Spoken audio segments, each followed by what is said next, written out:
Ousmane Sonko, figure charismatique dont l'influence considérable avait contribué à porter le duo au pouvoir, est-il en train de payer aujourd'hui le prix de ses divergences irréconciliables avec le chef de l'État? C'est ce que pensent certains Sénégalais ce soir. Nous sommes d'ailleurs allés à leur rencontre dans les rues de Dakar. Voyez ce reportage signé Wahani Johnson Sambou. Une image et un nom sur presque toutes les unes de la presse sénégalaise de ce samedi, Ousmane Sonko. Au lendemain du limogeage du désormais ex-premier ministre, les avis sont partagés. Le président a bien fait parce qu'il ne peut pas toujours rester en conflit avec Ousmane Sonko.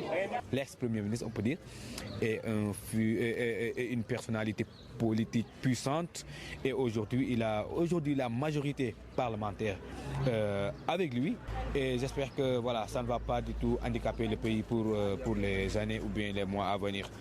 L'éviction d'Ousmane Sonko clôt le chapitre d'une crise au sommet de l'État. Depuis plusieurs mois, le leader de PASTEF et le président de la République ont vu la fracture se creuser sur fond de divergences politiques et ce n'est sans doute pas la fin. Si aujourd'hui le parti PASTEF et les députés décident de rompre avec la ligne du président Bassirou Diomaye Faye, le pays pourrait assister à une période de cohabitation conflictuelle. Ce divorce pourrait en effet avoir de grosses conséquences sur la gouvernance du pays. Selon ce politologue, la majorité dont dispose Ousmane Sonko pourrait peser lourd sur la balance, surtout pour son successeur.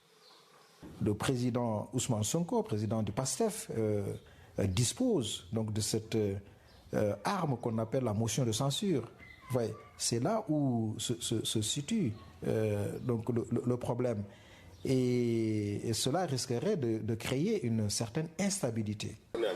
Du côté du PASTEF, la frustration se mêle à la déception. Mais à l'image de ce cadre du parti, les partisans d'Ousmane Sonko regardent désormais devant.